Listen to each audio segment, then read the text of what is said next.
Muchísimas gracias por aceptar nuestra invitación a este seminario de Leishguard y de Leishmaniosis que va a impartir nuestro habitual experto colaborador, el doctor Xavi Roura, está aquí con nosotros.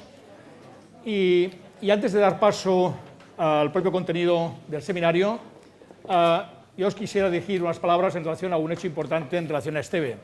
Mi nombre es Emilio Gil y durante casi 30 años, 29, he sido el director general de Esteve Veterinaria. Yo supongo que muchos de vosotros leéis la prensa, pues Vanguardia, etcétera, País, y supongo que alguno de vosotros ya habrá visto que la prensa se ha hecho eco de una noticia importante en relación a Esteve Veterinaria. Y es que hemos alcanzado recientemente un acuerdo para un cambio de propiedad. La división veterinaria de Esteve deja de ser de Esteve para pasar a ser propiedad de Ecufar, una compañía belga dedicada exclusivamente a la veterinaria, o sea, especializada y profesionalizada en veterinaria. Bueno, esto es algo que no es nuevo para nosotros, ¿no? Que más que menos aquí ya los que peinamos algunas canas hemos visto bastantes de estos cambios de marcas y desapariciones de marcas del sector. Tenemos muy recientes pues marcas tan conocidas como Intervet o como Cyanamid, como Fordodge, como más recientemente Novartis, y de hecho yo os quería comentar una serie de aspectos peculiares y específicos de este cambio en Esteve Veterinaria para pasar a ser Ecufar. De hecho, el denominador común con las demás que he mencionado es que el origen no está en veterinaria, sino que está fundamentalmente en la estrategia de las empresas farmacéuticas. Esteve Veterinaria es una compañía que durante los últimos años, en total 50 años, pero yo os puedo decir que en los últimos 15 años hemos ido triplicando los crecimientos del mercado, gracias a vosotros y vuestra confianza. Hemos ido incrementando nuestra rentabilidad hasta llegar, como dicen los periódicos, a un 15% de EBITDA, o sea, sobre nuestra cifra de negocio, y por tanto, con la proyección de futuro, con una I+D productiva, de la cual pues, precisamente Leishguard es uno de sus resultados y productos más destacados, esta es una visión con absolutamente futuro. Supongo que os suena todavía que en el año 2012 el Ministerio de Sanidad y la Agencia del Medicamento, sobre todo el Ministerio de Sanidad, la Dirección General de Farmacia, lanzó 4 decretos ley en agosto, que es cuando se hacen estas cosas, para que se entere poca gente. Lanzaron 4 decretos ley que significaba un recorte impresionante sobre los precios de los productos farmacéuticos de Humana y la apertura de una, no ya guerra, no batalla, sino de una imposición de precios de los productos genéricos a los productos originales, con lo cual la bajada del sector que se produjo en el propio año 2012 fue del 25% en la farmacia de prescripción tradicional de Humana y que generó en el año 2013 una bajada continuada del sector y que en muchas compañías, Esteve no fue una excepción, causó una bajada muy impresionante de ventas e incluso unas pérdidas que alcanzaron la cifra muy respetable de 50 millones de euros de pérdidas en el año 2012. Año 2013 se hizo un ERE con una reducción de empleo que no afectó para nada a veterinaria, que como decía y como digo ha sido un negocio y es un negocio absolutamente rentable y con futuro, sino que produjo un recorte de personal, un ERE, como se dice tradicionalmente, de 250 personas y unas jubilaciones anticipadas que alcanzaron hasta otras 150 más, en total 400 personas. Bueno, en estas circunstancias, cuando llegan las crisis, las compañías piensan, se sientan, reflexionan dónde queremos estar, dónde tenemos que estar. Supongo que sois conscientes, y vosotros lo sabéis muy bien, que hoy en día no basta con estar en un negocio. Hay que tener la voluntad de ser el primero o de los primeros, invertir, esforzarse, hacer todo lo posible, ser muy bueno y al final, si te lo propones, focalizas y haces todo el esfuerzo, consigues fundamentalmente algo, continuar compitiendo. Pero si es solo estar, como decimos en catalán, anar menjant i coent, pues no hay mucho futuro. Entonces el Grupo Esteve hizo una reflexión estratégica, contratamos a un consultor de primer nivel mundial, en estrategia empresarial, que se llama Boston Consulting, hizo un análisis de todos los negocios del Grupo Esteve y concluyó pues, de que había una serie de negocios que requerían inversión y otros que eran susceptibles de invertir en ellos.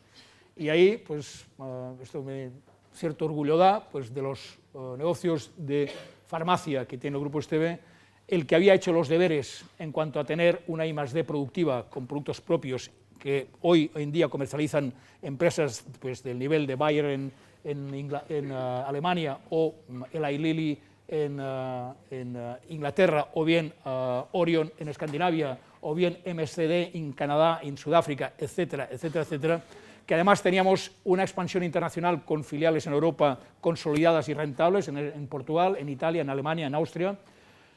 Era, de hecho, aquella división en que era susceptible de ser, si no una para invertir, la primera como para invertir para tener resultados. En otras requería invertir para a medio o largo plazo conseguir resultados. Bueno, la conclusión fue un poco distinta al diagnóstico inicial de Boston, porque la división veterinaria tiene una dimensión de 35 millones de euros de facturación, que comparados con los 800 del grupo STB, pues era difícil que nosotros consiguiéramos hacer, entre comillas, el presupuesto y los deberes a todo el grupo. Y la decisión fue de que, como decía antes, estar en un negocio no es suficiente, hay que invertir, hay que esforzarse, hay que tener la voluntad inalienable de liderar, y entonces, si lo haces bien, consigues continuar y más o menos ir creciendo y tener un puesto significado. Bueno, esto significó para alguien como yo, os podéis imaginar, con 29 años en la compañía, pues un pequeño shock emocional inicial. Dice, bueno, ahora tenemos que empezar de nuevo, pero os tengo que decir que ha sido un proceso muy gratificante no solo por el proceso en sí mismo, sino también por el final. Y os quería, y por eso estoy aquí, para explicaros un poco el proceso, porque creo que en él se perciben, se confirman muchos de los valores que empezamos desde siempre, o al menos yo en los 30 años que he estado, en STB, y que espero y que estoy seguro, mientras estemos ahí los que estamos, seguirán. En primer lugar es la transparencia. En STB estamos acostumbrados, el equipo de STB, que ahora pasa a ser Ecofar, a trabajar con una materia prima impagable, que es la verdad. Trabajamos con la verdad, y cuando uno trabaja con la verdad, todo es muy fácil. Es muy fácil, no tienes que decir, no, oye, la verdad. Y por tanto, lo primero que hicimos, y esto es excepcional, y supongo que alguno de vosotros lo sabéis, fue que por primera vez una compañía comunicaba en primer lugar a sus colaboradores que la compañía entraba en un proceso de venta. Normalmente lo que ocurre es que un día se levantan y llegan allí y dicen, miren, esto está vendido, ahora se llamarán tal. No, aquí lo hicimos distinto. Como comprenderéis, yo con 29 o 30 años y personas que hay aquí que llevan 25 años trabajando conmigo, 20, 22, es imposible sostener una noticia de este tipo o un proyecto de estas características. Para mí es inasumible el que esto no sea absolutamente compartido con gente con quien llevo muchísimos años, décadas de esfuerzos, y por tanto se hizo de inicio, en primer lugar, al equipo. En segundo lugar, a todo el mercado.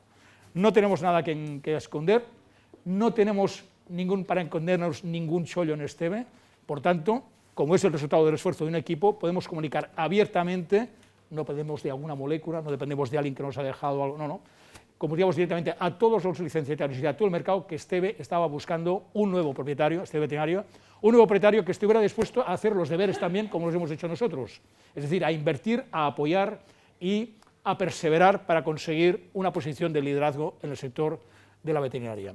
Y así empezó el camino, y os tengo que decir que me alegro muchísimo de haber tomado esa decisión, porque el resultado ha sido inmejorable. En primer lugar, porque casi 20 compañías se interesaron por STB, 20 compañías de los primeros niveles mundiales que apostaron fuertemente. Os tengo que decir que hubo una pugna muy importante de grandes compañías, pero que supongo que os imagináis que esa pugna conllevaba al final que aquellas compañías que estaban en España, en Portugal, en Italia, etcétera, donde estábamos nosotros, significaba unas solapaciones importantes y, por tanto, unas consecuencias muy negativas para el equipo.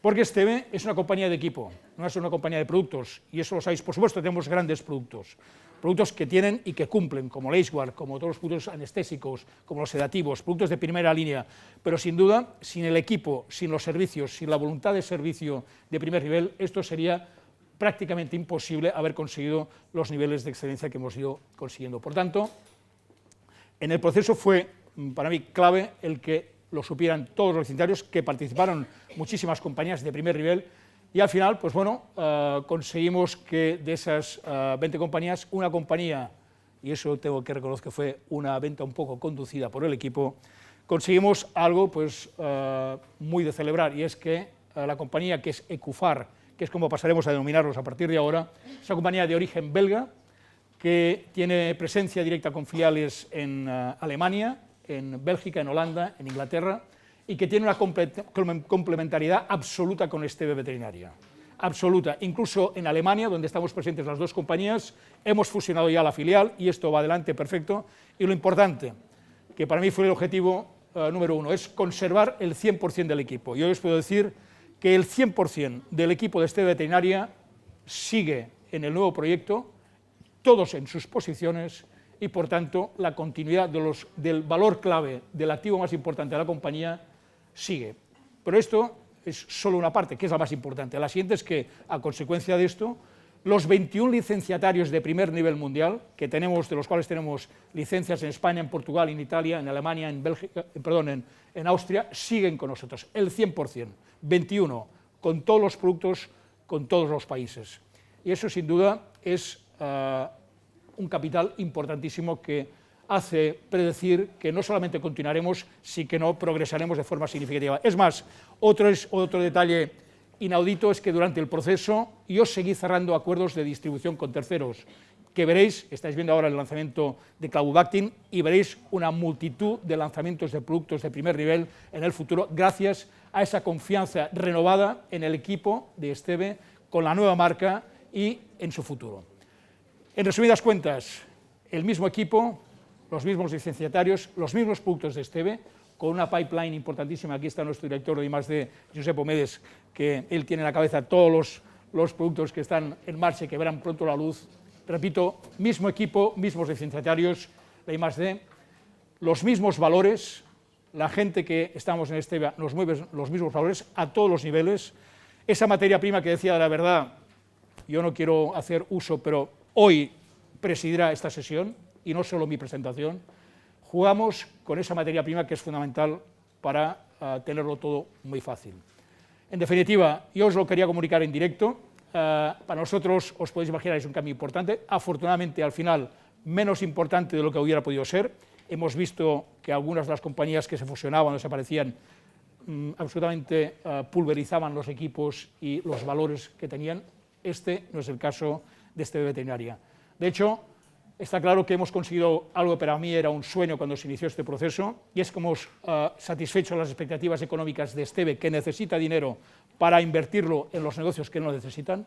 Hemos cumplido las expectativas del comprador Ecufar, porque tenía un objetivo estratégico con la compra tan complementaria de Esteve, tanto en productos como en equipos, como en territorios. Y el tercero, que para mí es el más importante, que es el objetivo social.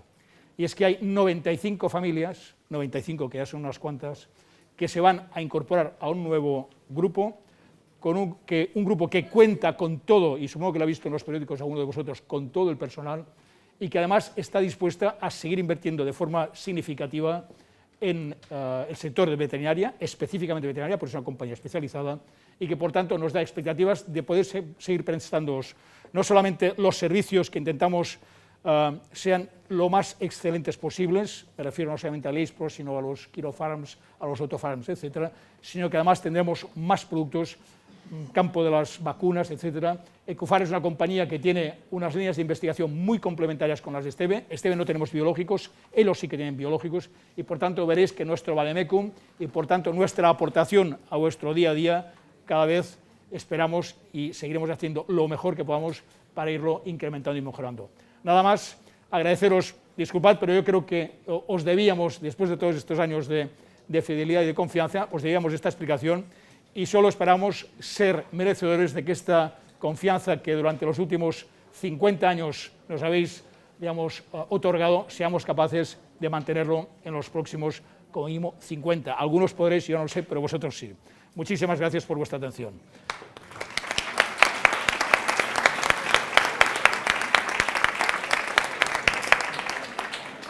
A mí solo me queda cederle la palabra al doctor Xavier Roura, al doctor Xavier Roura, que bueno, es uno de nuestros expertos colaboradores habituales, que es hablar mejor que nadie, conoce la Alemania, y a quien también agradezco que esté hoy aquí colaborando con nosotros. Buenas noches. Bueno, primero de todo, daros las gracias porque es tarde, pero bueno, y además ya habéis comido, así que esto es mejor. Algunos habéis bebido, también a lo mejor alguno empieza a dormir, pero bueno, vamos a esperar, intentar que no sea así. Daros gracias. Lo segundo, dar gracias a Esteve o Ecufarm, ahora ya sabéis que se ha cambiado, así que Ecufarm, por tres motivos.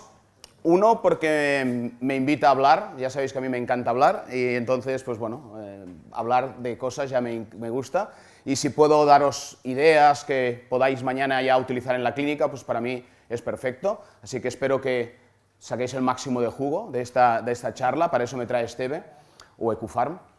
Dos, más importante, voy a hablar de domperidona y leishmaniosis, pero he de agradecer a Esteve que cuando me propusieron hablar de esto, yo les dije que bien, pero que yo hablaría de lo que yo creo, y por tanto de lo que yo creo que puede utilizarse, dónde se puede utilizar, dónde tiene sentido, dónde hay publicaciones, y ellos dijeron que sí, con lo cual agradezco que en principio yo hablaré de lo que yo creo en la domperidona y la leishmaniosis, y que en algunas cosas veréis que no coincide con algunos de los programas que ellos tienen, pero que en principio se solapan y que en principio tienen sentido.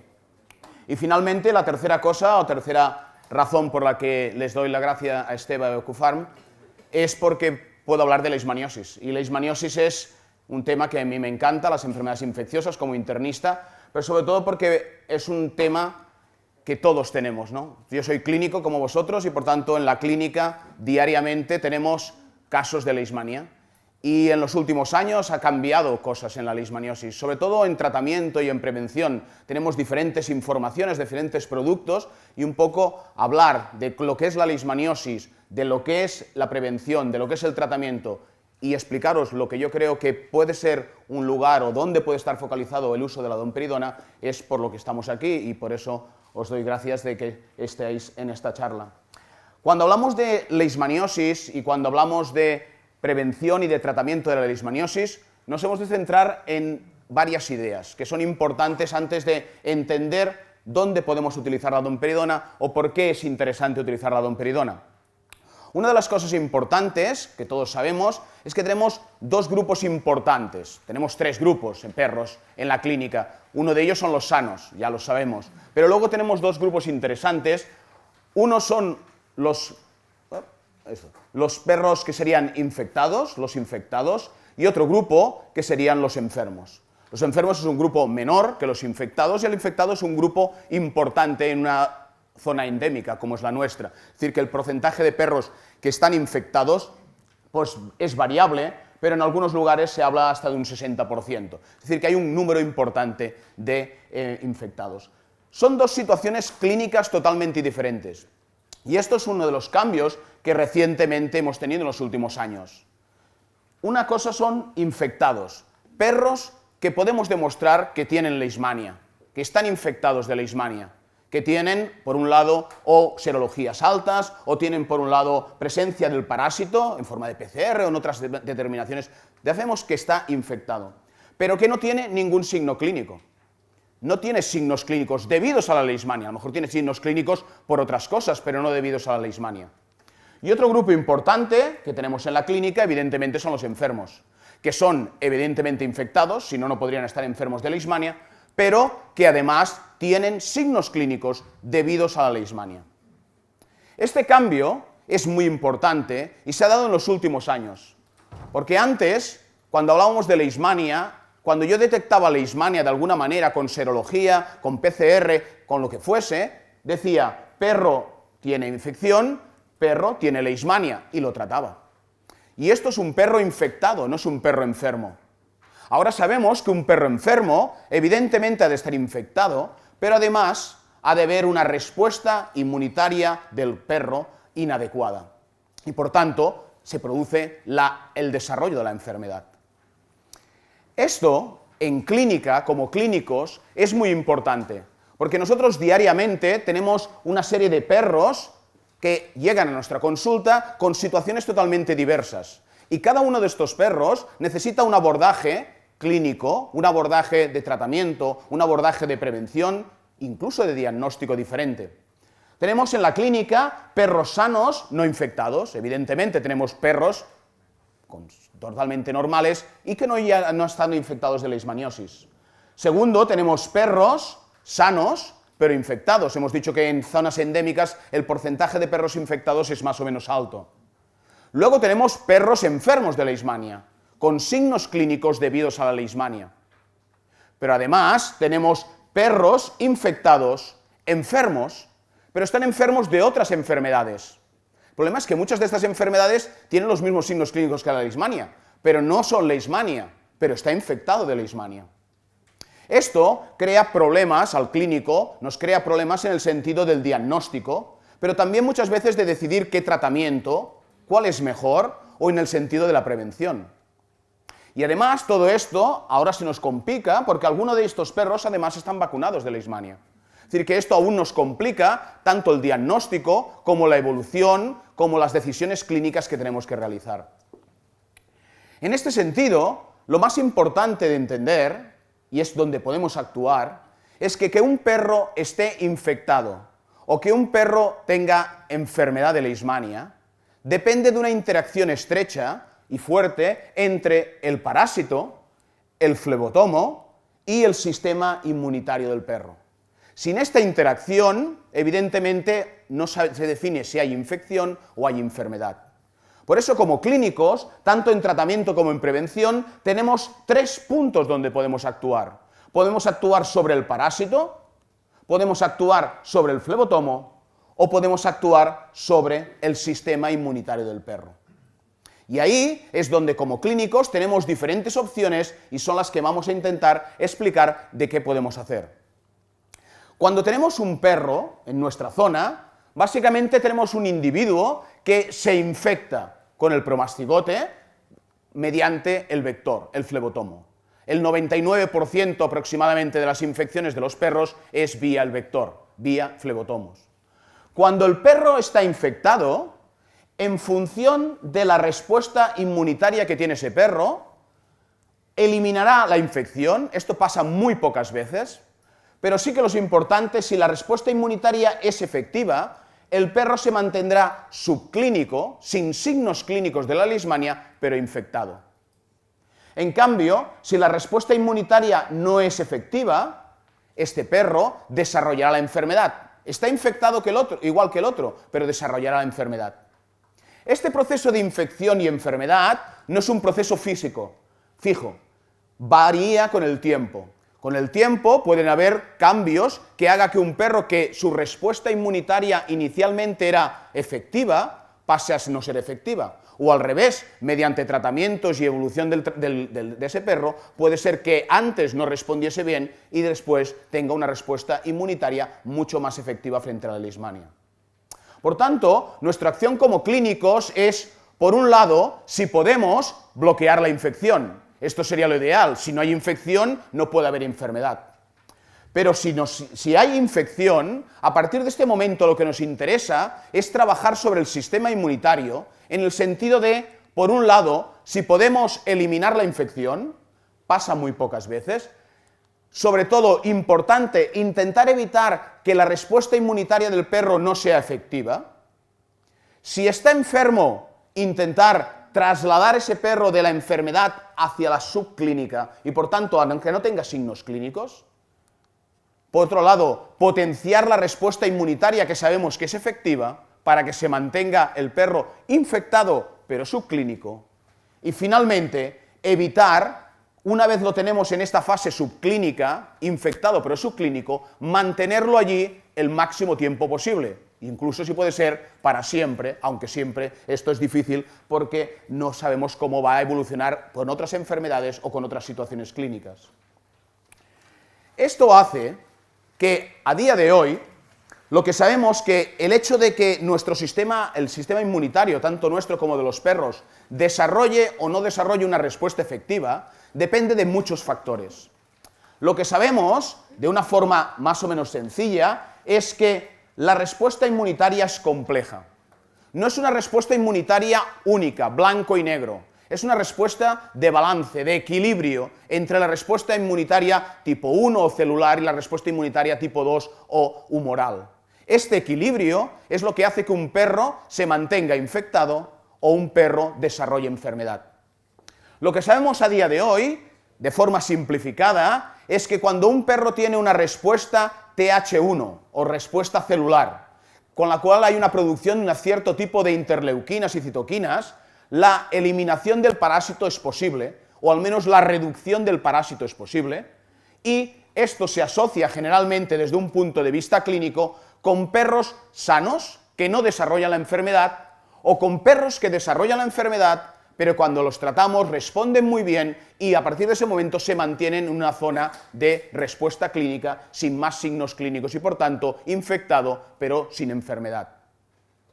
En cambio, aunque no es blanco y negro, cuando hay una respuesta más TH2, es decir, que el equilibrio se nos va más hacia una respuesta no tan efectiva, la respuesta TH2 o respuesta humoral, esta respuesta produce otro tipo de interleuquinas y citoquinas, y este tipo de interleuquinas o citoquinas no es tan efectivo en el control del parásito. Por tanto, sigue la multiplicación del parásito. Además, esto está equilibrado en el sentido de que cuando hay un incremento de la respuesta TH2 hay realmente una ligera inhibición de la TH1 y cuando hay una potenciación de la TH1 hay inhibición de la TH2, lo que hace que estos perros desarrollen enfermedad.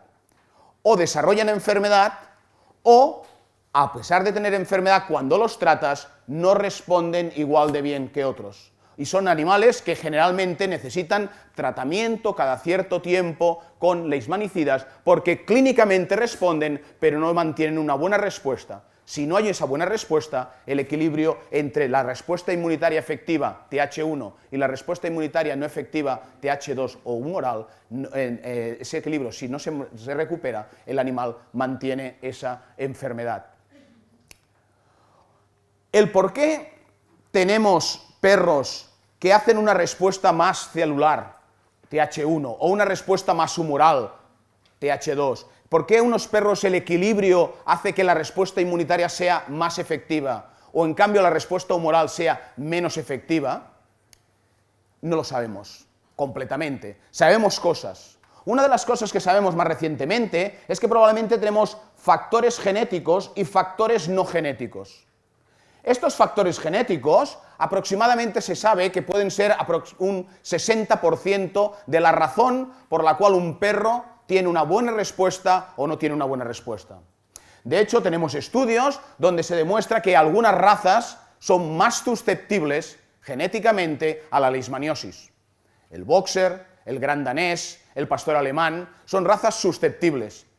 ¿Por qué? Bueno, porque genéticamente sabemos que en el cromosoma 4 hay diferentes alteraciones que permiten que la respuesta no sea la que nosotros esperamos. Haya más una predisposición TH2 que TH1. Y esto es genético. Una buena noticia es que sabemos que un porcentaje importante es genético y podríamos tratarlo. El problema es que es multilocal, por tanto no hay una única alteración cromosómica, hay diferentes alteraciones, por tanto la solución es difícil. Por tanto, los factores genéticos son un factor importante en la decisión de respuesta TH1 o TH2. Pero tenemos unos factores no genéticos. Estos factores no genéticos también, en un 40% probablemente, influyen en el hecho de que un perro tenga una respuesta inmunitaria efectiva o una respuesta inmunitaria no efectiva. Y en estos factores no genéticos es donde tenemos la domperidona. La domperidona, hay diferentes estudios que nos demuestran, es una molécula que estimula la respuesta TH1. Es decir, que genera este equilibrio hacia una predisposición, hacia un predominio de una respuesta TH1 celular mucho más efectiva. Hay diferentes estudios que demuestran que las células involucradas en toda esta respuesta inmunitaria, los neutrófilos, los macrófagos, los linfocitos, generan una respuesta mucho más TH1, más de desequilibrio hacia la zona TH1, que nos permite una respuesta mucho más efectiva, y esto gracias a la estimulación de la domperidona, el bloqueo de una serie de receptores que veremos posteriormente y la producción de prolactina que afecta a esta respuesta inmunitaria. En este punto, en el cual sabemos por qué es importante, qué grupos de perros tenemos en la clínica, qué situación clínica tenemos, cómo podemos abordar la leishmaniosis en el tratamiento y en la prevención, en qué situaciones podemos actuar, que podemos actuar sobre el parásito, sobre el vector, pero también sobre el sistema inmunitario, y hemos visto qué rol juega cada uno de estos factores. En clínica, ¿qué podemos hacer? En clínica, por tanto, tenemos una variedad importante de situaciones. Es decir, tenemos perros, como hemos dicho, sanos, no infectados. Y estos no necesitan tratamiento, evidentemente. Otros tenemos son perros sanos, infectados. Y estos están infectados, pero no tienen signos clínicos, por tanto no necesitan tratamiento. Tenemos perros enfermos de leishmania, que estos necesitarán tratamiento. Y tenemos perros infectados de leishmania, pero enfermos de otra cosa, que también necesitan tratamiento, pero no de leishmania, de otra cosa. Es decir, que esta situación compleja nos da una característica importante en clínica. La leishmania la hemos de tratar individualmente, la hemos de evaluar individualmente y hemos de hacer un manejo clínico individual de cada uno de nuestros pacientes. Y lo principal es clasificar a nuestro paciente. Igual que hacemos en enfermedad renal, que los clasificamos en IRIS 1, IRIS 2, IRIS 3, IRIS 4, o en enfermedad cardíaca, que los clasificamos en B1, B2, C. Es decir, cada perro necesita una clasificación y en ese punto tenemos al perro situado en un punto concreto. Y ese punto concreto nos marcará qué tipo de decisión clínica, en tratamiento o no, en prevención o no, podemos hacer. Hay diferentes clasificaciones clínicas, yo comento la del grupo de estudio de la leishmania porque yo pertenezco a este grupo, pero utilizad la que queráis. Si utilizáis la de Leishvet es lo mismo, lo importante es que clasifiquéis al paciente de la leishmania.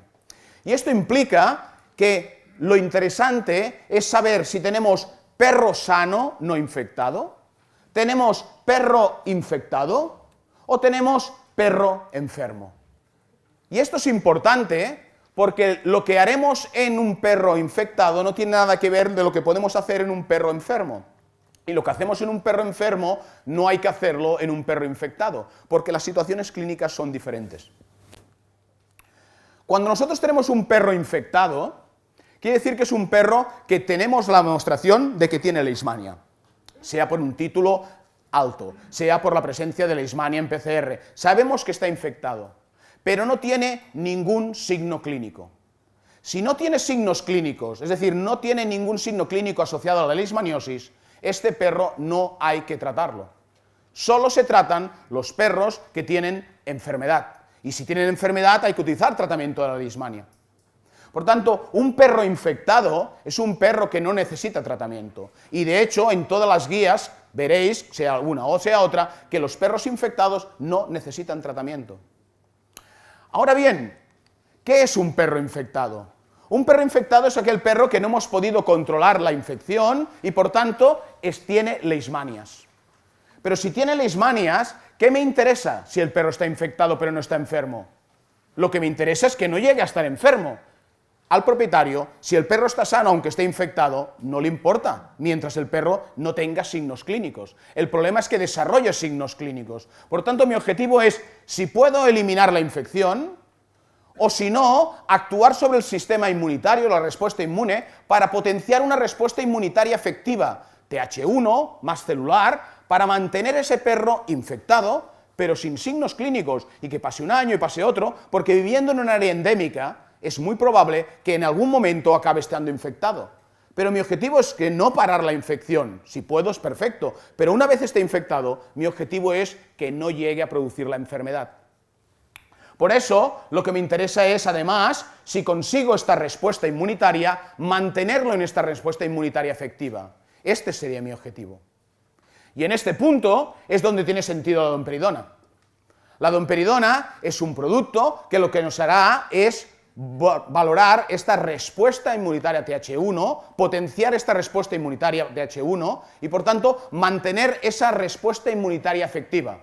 Tiene una buena respuesta rápida, máximo efecto a las 4 semanas y a partir de aquí se recomiendan 2 veces el tratamiento, 2 veces al año para intentar mantener ese objetivo infectado, pero mi objetivo no es que nos infecte. La domperidona o la vacuna no se han creado para bloquear la infección, no tienen acción sobre el bloqueo de la infección. Lo que tienen acción es en evitar el desarrollo de la enfermedad. Y en ese punto, la domperidona es efectiva en un porcentaje alto en intentar reducir el número de perros que, aunque estén infectados, no desarrollen la enfermedad. Además, sabemos que los perros infectados, con su clasificación, en la leishmania lo más importante no solo es clasificar, sino luego hacer el seguimiento. porque los perros varían, y un perro infectado a lo mejor con el tiempo pasa a ser enfermo, o un perro enfermo con el tratamiento pasa a ser solo infectado.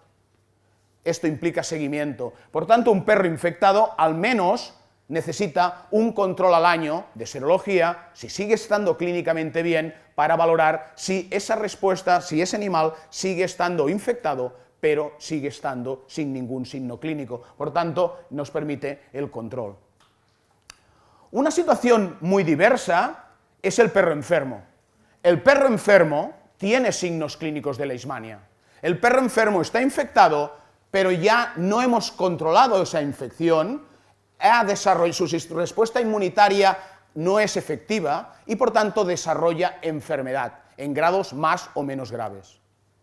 Un perro enfermo hay que tratarlo, pero un perro enfermo no nos cambia el tratamiento de leishmania. Un perro enfermo tenga un nódulo o tenga insuficiencia renal, es un perro enfermo, tiene leishmania, y si tiene leishmania hay que tratar la leishmaniosis. Un perro enfermo no varía el tratamiento de la leishmaniosis si es una enfermedad leve o si en cambio tiene una enfermedad grave. No cambia, el tratamiento es el mismo. Lo único que cambia es el pronóstico. Cuanto más grave sea la enfermedad, el pronóstico es más grave. Y segundo, cambia que el animal más grave tiene otros tipos de tratamientos. A lo mejor necesita tratamiento de una uveitis, tratamiento de la enfermedad renal, tratamiento de una poliartritis, tratamiento de otras cosas. Pero el tratamiento de la leishmania es tratamiento de la leishmania. Está enfermo, lo que necesito es tratarlo. Por tanto, la situación aquí es diversa. El animal está infectado, pero además de estar infectado, ha desarrollado enfermedad. Por tanto, mi objetivo es intentar bloquear esta respuesta inmunitaria no efectiva. Intentar otra vez devolver la respuesta inmunitaria a una respuesta inmunitaria más efectiva. Además, lo que me interesa es, está enfermo, interesa que deje de estar enfermo para poder pasarlo a una fase subclínica y a partir de ahí recuperar esta respuesta inmunitaria más efectiva para finalmente intentar mantenerlo en esa zona con respuesta inmunitaria efectiva para que no me vuelva otra vez a la zona de enfermedad. Por tanto, cuando yo tengo un perro enfermo, el protocolo es diferente. Anteriormente es un perro infectado. En un perro infectado no he de tratar nada. No hay ningún tratamiento porque no hay signos clínicos. Lo que me interesa es que se me siga manteniendo infectado. Hipotéticamente si puedo eliminarle la infección, pero lo importante es mantener la respuesta inmunitaria efectiva. Aquí la situación es diferente. Tengo un perro enfermo, por tanto, si lo tengo enfermo, lo primero que he de hacer es tratarlo. Y tratarlo implica ya inicio de la respuesta. Sabemos que la leishmania, solo tratando la leishmania, ya conseguimos que la respuesta inmunitaria empiece a variar hacia una respuesta más efectiva. Reduciendo lo más rápidamente posible y efectivamente el número de parásitos, el organismo, la respuesta inmunitaria, tiende a una respuesta más Th1. Es decir, que solo con el tratamiento ya estamos intentando hacer lo que queríamos. Volver a que haya una predisposición más respuesta inmunitaria Th1 celular. Por tanto, lo más importante en la leishmania es tratar la leishmania cuando está enfermo. Y además de tratarlo con el tratamiento más efectivo que tengas de la leishmania, porque cuando más rápido reduzca las leishmanias, más fácil es ayudar a que ese sistema inmunitario vaya hacia un lado donde se nos mantenga con una respuesta clínica más efectiva. Y a día de hoy, los tratamientos de la leishmaniosis son estos. Estos son los tratamientos más efectivos, los únicos efectivos frente a la leishmaniosis, cuando están enfermos de leishmania. Si están enfermos de leishmania, tengan un nódulo, tengan una enfermedad renal, los tratamientos efectivos son estos, puestos en orden de más efectivo a menos efectivo y en orden de más publicaciones a menos publicaciones en eficacia. Es decir, la combinación de antimoniales y alopurinol, la combinación de miltefosina y alopurinol o la utilización de alopurinol solo en los casos en que el propietario, normalmente por problemas económicos, no pueda utilizar ni antimonio ni alopurinol. Pero este es el tratamiento de la leishmania. Estos tratamientos por sí solos controlan la leishmania. La domperidona no es un tratamiento de la leishmania solo. Si el perro está enfermo, la domperidona no te solucionará la leishmaniosis. Esto responde a la leishmaniosis. Si yo tengo leishmania, lo que he de tratar es la enfermedad y con el tratamiento que me reduzca más rápidamente esos signos clínicos y me reduzca más rápidamente la carga parasitaria. La situación es diferente. Aquí yo tengo un perro enfermo, lleno de leishmanias y enfermo, lo necesito curar. Antes no tengo un perro enfermo, tengo un perro infectado. Allí no necesito tratamiento, allí la domperidona sí que es efectiva, porque no estoy tratando un perro, estoy manteniendo su respuesta inmunológica efectiva. Y ese es mi objetivo. Aquí es diferente, pero hemos dicho que el tratamiento, esto es efectivo, ¿por qué? Porque mata leishmanias y nos mejora clínicamente.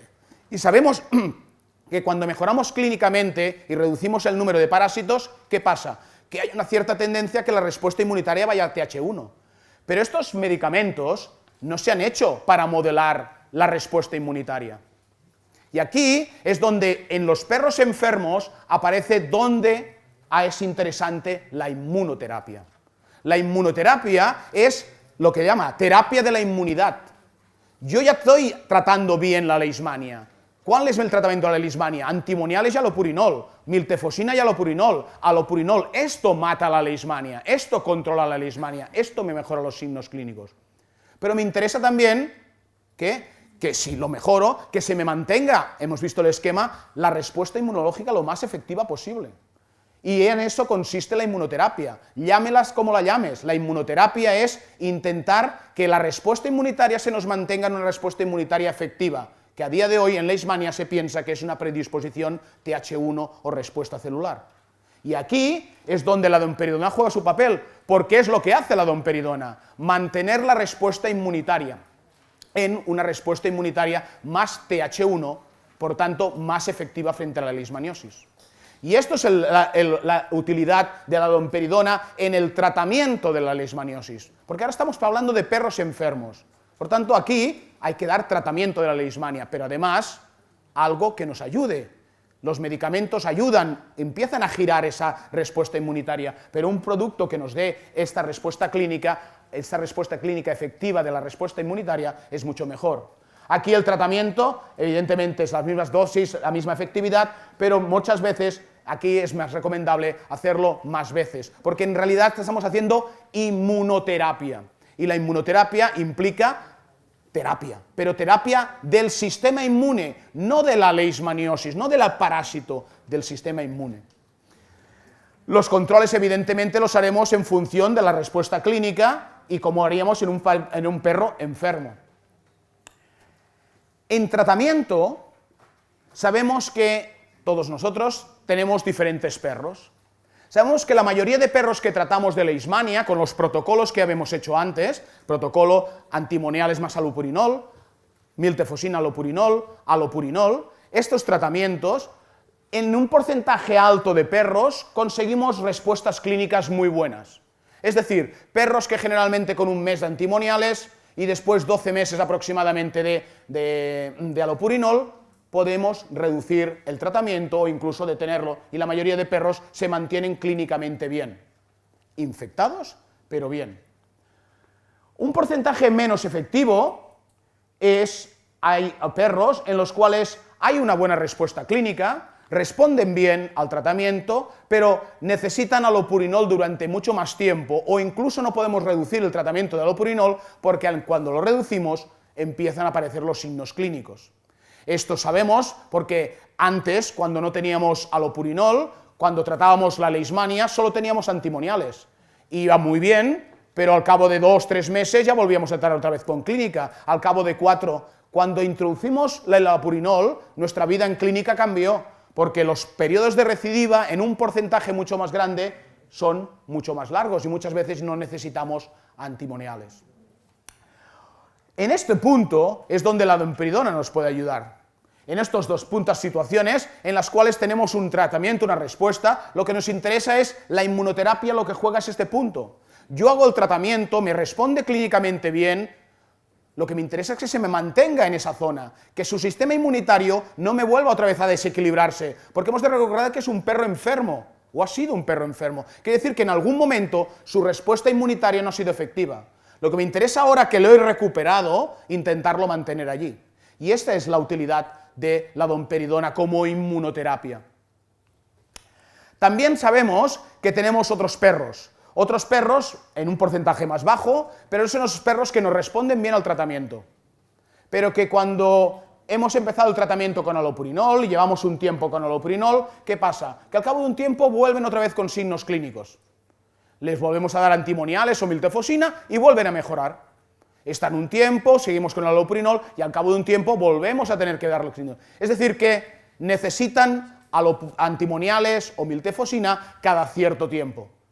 Y bueno, se pueden mantener así, es decir, perros que los tenemos y que 2 veces al año, 3 veces al año, 1 vez al año, necesitan su tratamiento con miltefosina o su tratamiento con antimoniales, porque es la única manera de mantenerlos clínicamente bien, porque solo con allopurinol volvemos a tener proteinogramas alterados, volvemos a tener signos clínicos, volvemos a tener elevaciones de la serología.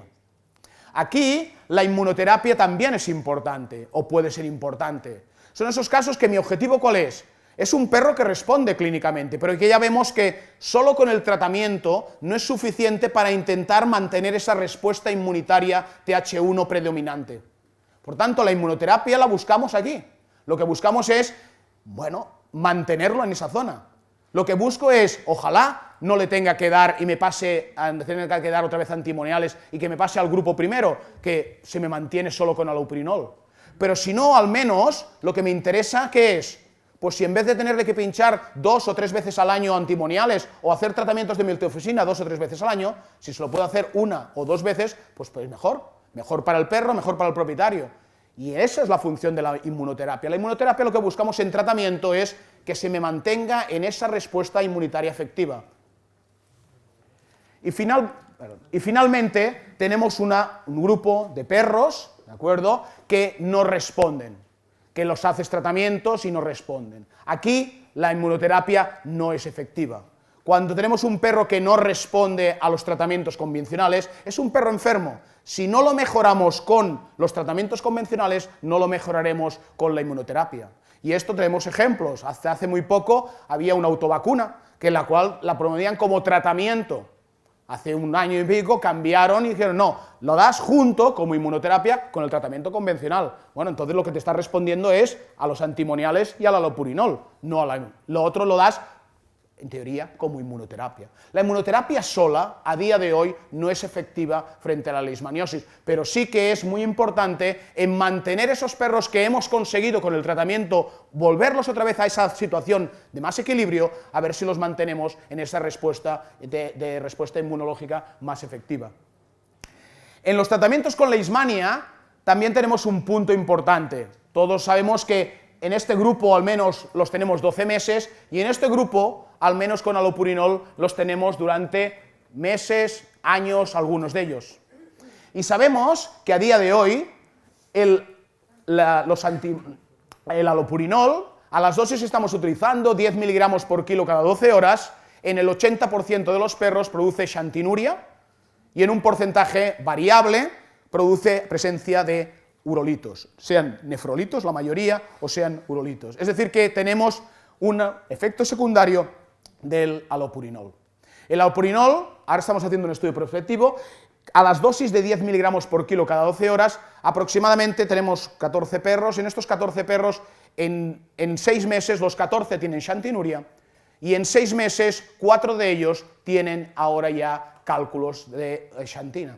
Es decir, que el allopurinol, a las dosis que tenemos ahora en estos momentos como dosis estándar o recomendadas en el tratamiento, tiene algunos problemas. En este punto es cuando podemos plantearnos que la domperidona como inmunoterapia también puede ser efectiva en estos casos. Son casos en los cuales probablemente tendremos que reducir el tratamiento de la allopurinol o buscando dosis más bajas, que no sabemos, no hay estudios suficientes para saber si son realmente efectivas. O a lo mejor, con la inmunoterapia, conseguimos reducir el tratamiento de allopurinol y, por tanto, controlar el tratamiento y no necesitar tratamientos tan largos con allopurinol. porque nuestro objetivo es, una vez hemos tratado, hemos hecho reducir rápidamente la carga parasitaria, mi objetivo es mantener la respuesta inmunitaria efectiva, porque es la que me mantendrá los parásitos controlados y es la que me mantendrá sin signos clínicos al animal. Y esto puede ser otra de las opciones que tenemos en inmunoterapia. Y en la domperidona y en la leishmania tenemos otro punto en el tratamiento. Y el otro punto es que todos nosotros sabemos que cuando tenemos perros con leishmania, tenemos un porcentaje de perros variable, depende de los estudios, entre un 15 y un 50% de los perros tienen afectación renal. Eso quiere decir que hay lesión renal secundaria a la leishmaniosis. Sabéis que la leishmaniosis lo que produce generalmente que es glomerulonefritis. Y la glomerulonefritis lo que produce en la mayoría de casos es proteinuria. Por eso, la mayoría de perros que tenemos en clínica son perros con leishmania, con grados variables de proteinuria, algunos de ellos con un cierto grado de azotemia, pero generalmente iris 1, iris 2 y un poquito alguno de iris 3 es lo más frecuente que tenemos. Luego es verdad que tenemos algunos perros con enfermedad renal más avanzada, iris 3 y iris 4. Lo que sabemos ahora de la leishmania, pero sobre todo de la enfermedad renal, es que la enfermedad renal la clasificamos. La clasificamos en función del grado de creatinina y por tanto en función de la lesión que tiene. Y la subclasificamos en función de la proteinuria y de la hipertensión, pero sobre todo de la proteinuria. ¿Qué quiere decir esto? Que tenemos diferentes tipos de paciente. Pero lo que sabemos ahora es que no tenemos perros con leishmania que tiene enfermedad renal y por tanto tiene muy mal pronóstico. Lo que tenemos son perros con enfermedad renal que en este caso somos afortunados y sabemos la causa de la enfermedad renal. La causa de la enfermedad renal es leishmania. En muchos otros casos, sobre todo en gatos, pero también en perros, tenemos perros y gatos con enfermedad renal y no sabemos la causa. No tienen infección de orina, no tienen urolitiasis, no tienen leishmania, no tienen Ehrlichia, no tienen leptospira, no tienen nada, pero tienen enfermedad renal.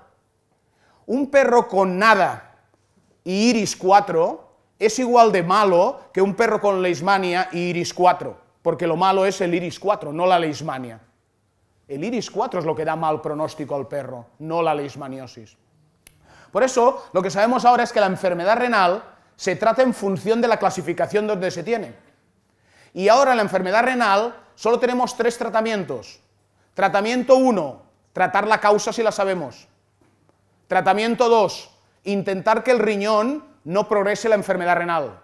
Tratamiento 3, tratar los vómitos, la deshidratación, es decir, tratamiento sintomático. Y no hay más tratamientos. Y lo que sabemos es que todos se tratan de igual manera. Lo único que lo más importante en cada área, en cada zona, es un tipo de tratamiento u otro. Si yo tengo un perro con 4,5 de creatinina o 5 de creatinina, el tratamiento más importante que es la leishmania, el darle un IEK o darle fluidos y cortarle los vómitos. Pues darle fluidos y cortarle los vómitos. Pero me es igual si tiene leishmania o si tiene otra cosa. En cambio, si yo tengo un iris 1, iris 2, incluso iris 3 fase inicial, es decir, perros con menos de 3 de creatinina, la mayoría de perros con menos de 3 de creatinina no normalmente comen, lo que tienen es poliuria polidipsia, pérdida de peso, proteinuria, una serie de lesiones, pero generalmente son perros que no necesitan la mayoría de las veces fluidoterapia. Aquí el tratamiento, por tanto, no es necesario el sintomático, lo que es más necesario es otro tipo de tratamiento. ¿Cuál es el segundo tratamiento si no necesitan fluidoterapia? Lo más importante es, si sé la causa, bloquea la causa, porque si no bloqueo la causa me sigue dañando el riñón. Si ese animal tiene una intoxicación, lo que me interesa es bloquearle el tóxico. Si ese animal tiene una infección, lo que me interesa es bloquear la infección. Por tanto, sea la fase que sea, el tratamiento es el tratamiento de la leishmania. Y sabemos que con el tratamiento de la leishmania, sin hacer nada más, un porcentaje de perros ya mejoran la funcionalidad renal. Reduce la proteinuria. Y hay algunos perros que la proteinuria reduce, o la enfermedad renal reduce a límites que a lo mejor no necesitan tratamiento nefroprotector.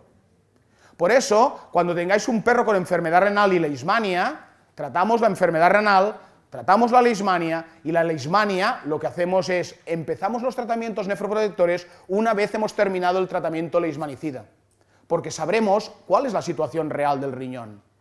Porque las dietas de prescripción renal o los IEKs hacen acción en semanas. Por tanto, no necesito que empiece al mismo día que me ingresa, no me va a hacer nada, necesitan semanas y semanas para empezar el efecto. No curan la enfermedad, lo que hacen es evitar la progresión de la enfermedad renal. En cambio, bloquear la enfermedad sí que me puede curar o al menos enlentecer mucho la progresión de la enfermedad renal. Pero luego sabemos otras cosas. Todos nosotros sabemos que la dopamina hasta ahora tradicionalmente se ha considerado un renoprotector. De hecho, sabemos que la dopamina, en el riñón existen dos receptores dopaminérgicos tipo 2 y tipo 1, y la dopamina, cuando estimula los receptores dopaminérgicos tipo 1, hay una mejor perfusión renal. De hecho, la mayoría de vosotros, cuando tenéis un perro en anuria o oliguria, empezamos con fluidos. Si con fluidos no conseguimos que orine, ¿qué hacemos? Furosemida, y si con la furosemida no conseguimos que orine, generalmente, ¿qué unimos? La dopamina, a dosis baja. Pero la dopamina a dosis baja estimula los DH1, pero la dopamina también nos estimula los receptores D2. El problema de los receptores D2 es que los receptores D2 inhiben en cierta parte los efectos beneficiosos que tiene la estimulación de los receptores D1. Es decir, que esa mejor perfusión que obtenemos con la dopamina, o dopamina endógena, evidentemente, no le estamos dando dopamina, es la dopamina endógena, esta mejor perfusión, la estimulación de los receptores D2 hace que reduzca la eficacia que tiene esta estimulación de los D1. En este punto, tenemos que la domperidona es un bloqueante de los receptores D2. Su acción de estimulación del sistema inmunitario se basa en bloquear los receptores D2 y a partir de allí la producción de prolactina, etc. ¿Esto qué quiere decir? Que cuando tenemos un perro con leishmania y enfermo, el tratamiento es tratamiento de la leishmania. Pero una vez lo tenemos, lo que nos interesa es mantener la respuesta inmunitaria. Y en ese punto la domperidona es muy efectiva. Pero además, lo podemos utilizar en situaciones también clínicas de animales enfermos en grados de gravedad diferente, porque puede también ayudarnos en la progresión de la enfermedad renal. Por tanto, lo que sabemos que la domperidona, esta estimulación de los receptores de H1 que es beneficiosa, se ve normalmente atenuada estos efectos beneficiosos por la estimulación que también hace la dopamina de los receptores D2. La domperidona, con que lo que hace es bloquear esta estimulación, nos puede ayudar también en estos perros enfermos de leishmania, pero que más tienen enfermedad renal. O al menos podemos utilizarla de forma tranquila en perros que tienen enfermedad renal y leishmania como realmente inmunoterapia, porque esta inmunoterapia, aparte de ser inmunoterapia, nos afecta a otras circunstancias. Una cosa, por tanto, es la situación que diríamos de tratamiento. Y en tratamiento hemos visto que tenemos dos situaciones muy claras. Perros infectados no se tratan. Si no se tratan, en las líneas guía no hay necesidad de utilización de ninguno de los tratamientos efectivos contra la leishmania. Pero lo que me interesa es que se mantenga la respuesta inmunitaria efectiva y que ese animal persista infectado, pero al menos no desarrolle la enfermedad.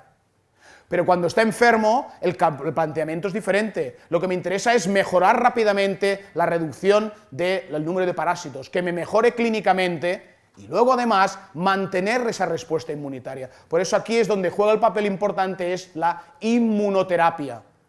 La domperidona no es efectiva contra la leishmania por sí sola, pero es efectiva manteniendo una buena respuesta inmunitaria frente a la leishmaniosis, porque permite que el buen efecto que tienen los tratamientos adecuados se mantenga en el tiempo. La otra opción que tenemos en leishmania y en la clínica, y que los propietarios nos consultan y que necesitamos dar soluciones, es la prevención. En la prevención es otra faceta dentro de la leishmaniosis que necesitamos manejar en la clínica. Cuando hablamos de prevención, evidentemente hablamos de diferentes zonas. Una cosa es la prevención en las zonas endémicas, es decir, en las zonas donde la presencia de leishmania es alta, y la prevención en áreas de leishmania o de perros que viven en áreas no endémicas.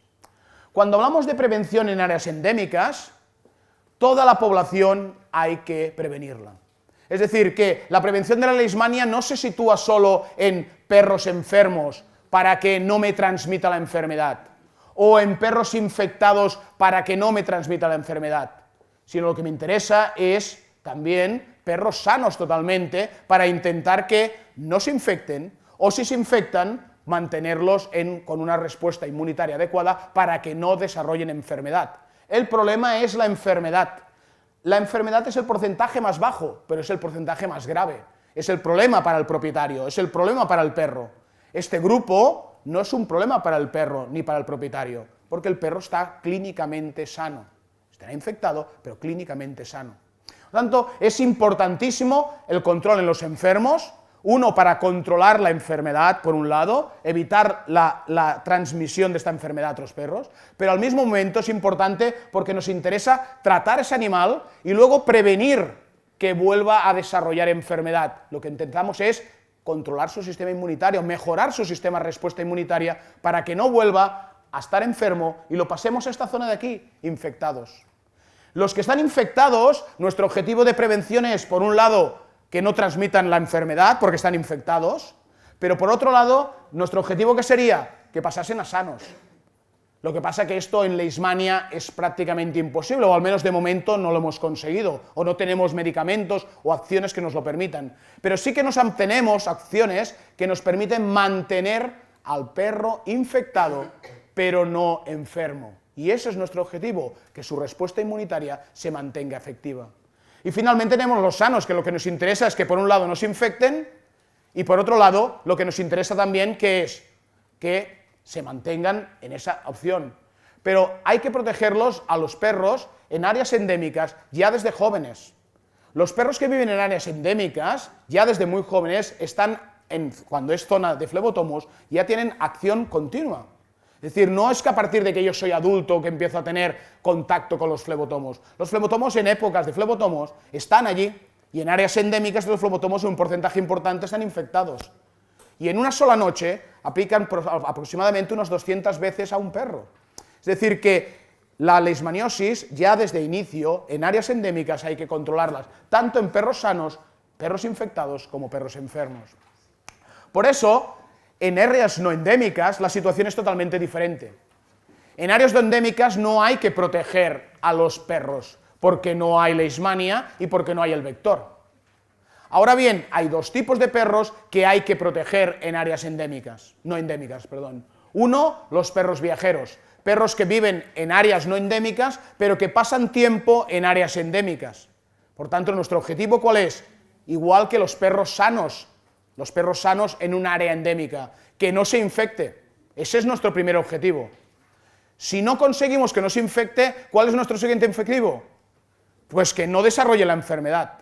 Por tanto, los objetivos son diferentes. Por un lado, bloquear la infección si se puede, por otro lado, intentar que si se infecta, no desarrolle la enfermedad. Por tanto, la protección en los animales de viajeros es muy importante, igual que la protección de los animales jóvenes en un área endémica.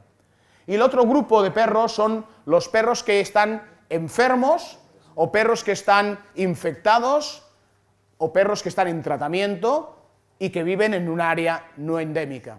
Evidentemente el perro tiene enfermedad o tiene infección. No la va a poder transmitir en teoría porque no hay flebotomo, por eso es un área no endémica. Pero cada día más sabemos que áreas que no eran endémicas empiezan a tener leishmania. Cada vez más zonas donde no había leishmaniosis ahora sí que la hay, porque aparecen flebotomos o porque flebotomos que ya vienen en esa zona encuentran para ellos un sustrato que puede ser el perro y a partir de ahí se conforma un nuevo tipo de vector, flebotomo, pero otro tipo de vector no flebotomo clásico que podíamos encontrar en otras zonas. Por tanto, para prevenir eso, los perros que ya están infectados o enfermos, hay que mantener esa vigilancia encima de esos perros para evitar que se pueda extender en una zona no endémica. ¿Y cómo hacemos esto? Evidentemente, nuestro objetivo principal sería bloquear la infección. Para bloquear la infección, solo hay una posibilidad a día de hoy. Solo tenemos los piretroides, no hay nada más que de momento nos pueda controlar la infección. Evidentemente los piretroides tampoco son 100% efectivos. A partir de aquí es cuando tenemos al perro infectado, ¿cuál es nuestro siguiente objetivo? Si no he podido bloquear la infección, al menos lo que puedo es intentar evitar la enfermedad. Por tanto, potenciar la respuesta inmunitaria efectiva que consiga que al menos, aunque esté infectado, no me desarrolle la enfermedad. Por tanto, bloquear la respuesta no efectiva y de esta manera mantener lo máximo posible al perro en esta zona de aquí, en una respuesta inmunitaria efectiva, generalmente de predominancia TH1, que nos permita mantenerlo, aunque infectado, en esta zona de aquí. Por tanto, nuestro objetivo será en prevención número 1, y a partir de que estamos en este punto, prevención número 2, intentar que se nos mantenga la respuesta en este punto. Por eso, como prevención, tenemos, sea cual sea la situación del perro, enfermo, infectado o sano, piretroides. Piretroides es el único que nos va a permitir controlar la infección. Pero a partir de allí, cuando esa parte ya la tenemos, intentamos tenerla controlada lo mejor que podemos, lo que vamos a intentar es, con que no son efectivos al 100%, buscar otras alternativas. Y aquí es donde la domperidona, por registro, se puede utilizar tanto en enfermos, hemos visto que es efectivo en inmunoterapia, por tanto, en la inmunoterapia ya estamos haciendo esto. 2, en infectados, porque nos está permitiendo la prevención para que no desarrolle, ya está infectado. Lo que nos desarrolla los piretroides no son para que nos infecte, los piretroides son para que no infecte a otros. Pero el que ya está infectado, lo que nos interesa a ese paciente, a ese propietario, es intentar a ver si conseguimos que no desarrolle la enfermedad. Y evidentemente en sanos, porque con esto controlamos la infección, pero no es 100%, por tanto, la ayuda de otros productos que nos permitan, en cierto momento, mantener esa respuesta inmunitaria efectiva, que nos permita, en cierto momento, mantener la posibilidad. Por eso, con que la respuesta de estos tipos de prevención no es 100% en ninguno de los casos, la combinación de, evidentemente, algo que nos proteja de la infección y la utilización de algo que nos ayude en el control de la respuesta inmunitaria, de mantener esta respuesta inmunitaria, tiene sentido. Y tiene sentido, probablemente a día de hoy, que estos son los dos que tienen mayor efectividad demostrada en diferentes estudios. Por tanto, control de la infección es fundamental. Todos los perros necesitan control de la infección, independientemente que luego utilices control de la enfermedad, de que no desarrollen la enfermedad. Pero el control de la infección, lo que nos interesa por un lado es el control de masa, es decir, que cualquier flebotomo que pique a un perro enfermo o infectado se muera y no transmita la enfermedad ni a una persona ni a otro perro. Esto, bastante por ciento, la mayoría de los productos que tenemos ahora son 100%. Ahora, lo que nos interesa más, y sobre todo al propietario lo que le interesa más, es su perro. Al que le expliques que proteges a la zona, que reduces la prevalencia de la leishmania, le parecerá muy bien, pero si su perro está enfermo, no le gusta tanto. Por lo tanto, esta es la que nos interesa, que es decir, evitar que el flebotomo llegue a picar, y eso es lo que tienen los piretroides. Son, en este sentido, permiten que no se alimenten. Ahora bien, esto, que lo que nos interesaría también sería un 100%, los piretroides no nos lo dan. Los piretroides, en función del uso que le demos, nos darán protecciones entre un 85-96% en función de los que utilicemos adecuadamente. Pero hay que utilizarlos en todos los perros, y en un área endémica, de junio, aproximadamente de abril hasta noviembre, hay que utilizar piretroides. Y hay que utilizarlos adecuadamente. Recordad que los piretroides, estos porcentajes del 84-96%, mayor es el porcentaje cuando lo realizamos bien. ¿Qué quiere decir realizarlo bien? Realizarlo bien quiere decir que si son pipetas, como mínimo, entre 3 y 4 semanas máximo. Y si son collares, o 5 o 8 meses. Es decir, que no utilicéis los collares o las pipetas más tiempo. Si los utilizas más tiempo, reduce, ya no estamos utilizando los máximos resultados. Y 2, cuando utilicéis estos animales para perros, si vivís en zonas no tan endémicas, porque sabéis que en Cataluña hay zonas mucho más endémicas que otras, pero si hay zonas que no sois tan endémicas y perros vuestros os piden para ir a algún sitio, recordad que los piretroides en pipeta tardan unas 48 horas en hacer efecto, y los piretroides en collar tardan entre 5 y 7 días en hacer efecto. Por tanto, recordad este bagaje, porque un perro en una sola noche que pase en una área endémica le pueden picar más de 200 flebotomos en una sola noche, con lo cual las posibilidades de infección es alta. Ha de ir cubierto ya. Y lo mismo cuando utilizamos los otros tipos de prevención. Es decir, la prevención ha de ser adecuada. Pero podemos utilizar este tipo de prevención porque en función de la clasificación. En perros sanos o en perros infectados, la vacuna no está registrada, por tanto no la podemos utilizar. En perros enfermos infectados, solo la podemos utilizar en perros sanos. En cambio, con la domperidona se puede utilizar como complemento del control de la infección para potenciar la respuesta inmunitaria en perros sanos, perros infectados y perros enfermos. Por tanto, aunque es verdad que no sabemos realmente que la unión de las diferentes cosas, por ejemplo, collar y pipeta en el mismo perro, o domperidona y collar en otro perro, nos potencien mucho más que alguno de ellos por separado, pero potencialmente como medidas de protección son muy diferentes. Por un lado, protegemos la infección. Por otro lado, con que no es 100% la prevención de la infección, lo que buscamos es proteger que si es infectado, que no nos desarrolle la enfermedad, que es el punto más clave en los perros con leishmania. En este punto, por tanto, la domperidona puede ser efectiva en la prevención, no en el control de la infección, igual que la vacuna. Lo que está diseñado es para mejorar la respuesta inmunitaria. Si se infecta, intentar que eliminemos la infección. Pasa pocas veces, pero al menos lo que sí que es efectivo es en mantener esta respuesta TH1 que nos permita, por un cierto momento, mantener a ese animal infectado, pero sin signos clínicos. Pero eso también implica lo que hablábamos antes, utilizarla bien. Por tanto, siguiendo los protocolos recomendados, haciendo los controles adecuados para ver si está infectado o no, para saber en cada situación clínica qué perro tenemos y cuál es el mejor manejo en cada uno de estos perros. Final, cuando hablamos de domperidona, recordad lo que hablamos antes, lo mismo que hablamos con los piretroides.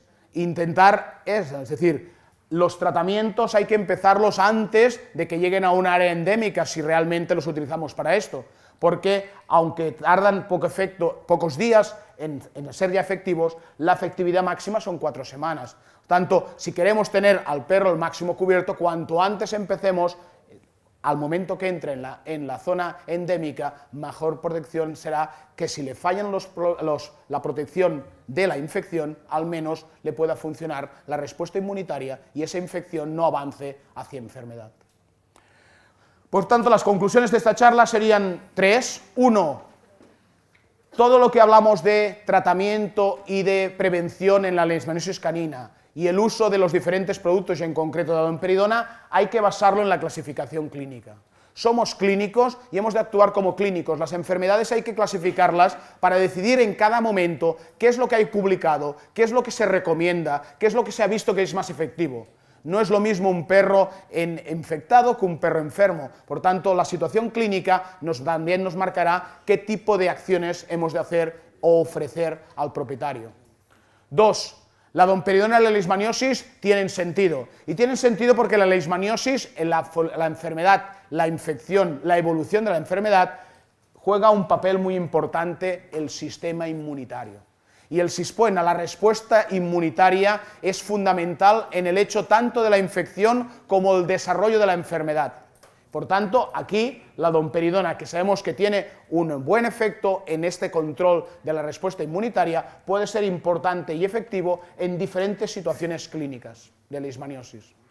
Y finalmente, es un manejo clínico integral. Cada situación clínica no se soluciona con una única cosa. Cada situación clínica, sea de tratamiento o sea de prevención, necesita un manejo integral, clínico. Es un paciente y hemos de valorar ese perro, cada uno en una situación diferente. En un perro a lo mejor necesita un tipo de tratamiento, pero a lo mejor para ese propietario o para ese paciente es mejor utilizar otro tipo de tratamiento. Pero utilizad los tratamientos que necesite ese animal, pero siempre integrado. Si está infectado, no necesita tratamiento, solo prevención.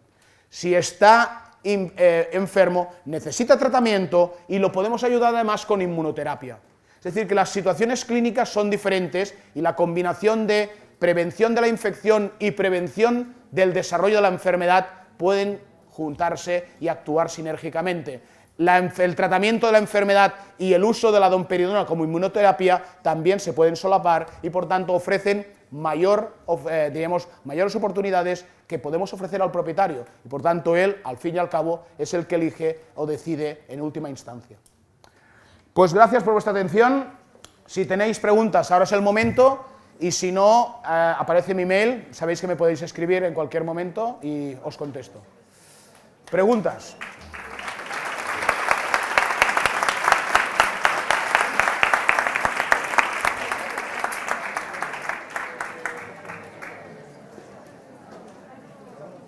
Aquí hay una, aquí hay otra. Hola. Hola. Dime. Quan tens insuficiència renal, els leishmaniocides els utilitzes igual dosis, igual 12 hores, igual 30 días? ¿Lo cantimos, no? Sí. Cuando hablamos de el concepto es, yo tengo un perro con enfermedad renal. Si yo tengo un perro con enfermedad renal IRIS 1, IRIS 2, IRIS 3, tuviese enfermedad renal y no tuviese leishmania, me es igual, ¿tú lo pondrías en fluidos? No. Si no, no lo pondrías en fluidos. Si no lo pones en fluidos, tú le harías el tratamiento nefroprotector porque no sabes la causa, ¿de acuerdo? Aquí sabemos la causa, o si tuviese leptospira sabes la causa. Entonces, cuando sabes la causa, primero hay que tratar la causa y después tratar la nefroprotección, diríamos, ¿no? Entonces tratar la progresión de la enfermedad renal. Entonces, si es IRIS 1, IRIS 2 e inicio de IRIS 3, es decir, creatininas normalmente menos de 3, utilizo los antimoniales y utilizo el allopurinol y ya está. Si es IRIS 3 de creatinina más de 3 o IRIS 4, evidentemente lo que hago es fluidoterapia, ingresar al animal, mejorarlo clínicamente, y cuando ya lo tengo mejorado clínicamente, entonces empiezo con los antimoniales, eso sí. ¿Por qué utilizo antimoniales? Porque son los más efectivos en el tratamiento de la leishmaniosis. La miltefosina es efectiva, pero mucho menos efectiva que los antimoniales. Las recidivas son mucho más frecuentes y más precoces con la miltefosina que no con los antimoniales. ¿Por qué utilizo antimoniales? Porque no son nefrotóxicos. Es decir, los antimoniales en el perro no son nefrotóxicos. Cuando se te incrementa la urea cuando das antimoniales, es o porque tenía enfermedad renal, y es la progresión de la enfermedad renal, o dos, porque con que es muy efectivo, reduces el número de parásitos de forma muy rápida. Y los inmunocomplejos se depositan en el riñón, se forman y se depositan en el riñón, y allí producen inflamación solo cuando hay el mismo número de parásitos y de anticuerpos. Si hay mucho anticuerpo y poco parásito, o hay mucho parásito y poco anticuerpo, ¿de acuerdo?, no se juntan y ni tampoco se depositan. Y si no se depositan, no hay inflamación. Cuando hay una respuesta, es frecuente con animales que tienen respuestas inmunológicas, cuando reduces el número de parásitos, en algún momento, en algunos perros, se equilibran antígeno y anticuerpo, forman inmunocomplejos, se fijan en el riñón y entonces se producen elevación de la azotemia o proteinuria o incremento de la proteinuria, pero no es por el antimonial, es por la efectividad del antimonial. Entonces, en esta situación tienes dos opciones: o paras el antimonial para reducir diríamos, la matanza que estás haciendo de leishmanias para que tú puedas volver a controlar, o dos, lo que puedes hacer si no, es el punto donde puedes utilizar corticoides a dosis antiinflamatorias, porque los corticoides lo que hacen es desinflamar. La lesión no la produce el depósito de inmunocomplejos. Yo necesitaría kilos de cortisona para que no se me formaran los inmunocomplejos. Lo que yo hago es, el inmunocomplejo me es igual, ya está allí. Lo que hago es que no se me active el complemento, los neutrófilos no vengan allí, no vengan los macrófagos, y eso lo consigo con prednisona a dosis antiinflamatoria, 0,5 o 1 por kilo. Preguntarte varias cosas. Uno, a nivel preventivo, que usáis 2 veces al año la domperidona, ¿por qué usarlo 2 veces? Si es porque el efecto de aumento del TH1 te dura esos 2 meses de intervalo, 3 meses, ¿por algún otro motivo? Bueno, yo te he dicho, esto normalmente mejor que te lo respondan los de Esteve, te dirán por qué, ¿no? Porque se ha cambiado, pero tú lo dices porque antes se ponía 3 veces, ¿no? O se recomendaba 3 veces, ¿no? No sabía. Es decir, el protocolo eran 3 veces al año, ¿de acuerdo? Pero era porque en registro, cuando tú registras algo, se basa en unos estudios, y estos estudios se hicieron en 3 veces, entonces tú no puedes, si registras una cosa, se basa en unos estudios que has hecho, ¿no? Pero además se hicieron en áreas altamente endémicas, ¿no? Luego lo que se ha visto es que, en diferentes estudios, de que solo con 2 veces ya consigues mantener la respuesta inmunitaria que a ti te interesa sin hacerlo 3 veces, ¿de acuerdo? 3 veces normalmente se recomienda más con la inmunoterapia, porque allí el perro está enfermo, realmente el sistema inmunitario de ese animal está alterado. En el otro el sistema inmunitario en principio está bien, porque es un perro infectado o sano, tú lo que interesas es mantenerlo. En cambio, en el otro, en la inmunoterapia, tú tienes un perro enfermo, allí posiblemente necesitas mucho más trabajo, porque ese sí que claramente su sistema está desbalanceado. ¿Qué más? En el caso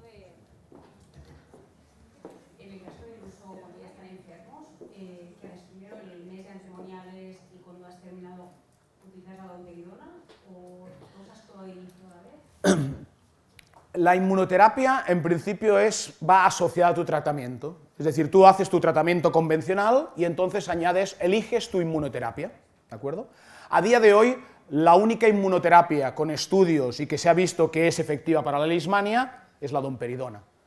Hay otras inmunoterapias, pero no hay estudios, ¿de acuerdo? O otras, como la vacuna, no se puede utilizar en enfermos, ¿no? Entonces, tú como inmunoterapia. Cuando tú utilizas inmunoterapia, sea la enfermedad que sea, es para intentar, eso, lo que hemos dicho, volver otra vez a reconstruir el equilibrio. Por tanto, el sentido que tiene es empezar al mismo momento que estás empezando el tratamiento. Primero, porque la respuesta inmunitaria para su máxima acción en la domperidona necesita un mes, esa es la máxima acción. Por tanto, cuando antes empieces, antes obtendrás. Y generalmente obtienes el mes y normalmente los antimoniales o la miltefosina la utilizas también un mes. Es decir, que en este punto se genera la máxima bajada de leishmanias, en teoría, pues, lo que hemos hablado antes, el equilibrio empieza a tenderse hacia TH1 y si tú además das algo, ese es el sentido de la inmunoterapia ante el tratamiento. Lo que no sabemos aún, que como idea es buena, pero aún es lo que necesitamos, es el mantenimiento de esta inmunoterapia me hará poder reducir en muchos casos la allopurinol, parar antes el allopurinol, esto sería lo perfecto y para eso das la inmunoterapia, para intentar reducir los otros tratamientos, para ver si de esta manera consigues al animal mantenerlo estable. Pero una vez está curado y una vez tú le has matado a las leishmanias, la inmunoterapia sola no es efectiva. Es decir, que si el perro está enfermo, necesita tratamiento e inmunoterapia. Si el perro no está enfermo, entonces no necesita tratamiento, por tanto la inmunoterapia tiene sentido en ese animal. Y ahora la última pregunta. La manera en que tiene de actuar la domperidona es la misma que la de la vacuna o no, el efecto que produces en el sistema defensivo es el mismo con los productos o no. A ver, no, son totalmente diferentes. El concepto es el mismo como todas las inmunoterapias en este sentido, es decir, la inmunoterapia como va en este sentido es potenciar la respuesta inmunitaria TH1, es decir, que lo que intentas es que las células, las citoquinas, interleuquinas sean más de TH1, porque al mismo momento tú estás inhibiendo un poco la acción TH2, ¿de acuerdo? Los dos, o todas las inmunoterapias para leishmania, el objetivo sería el mismo, esta. Ahora, los mecanismos por los cuales tú consigues esta variación son diferentes.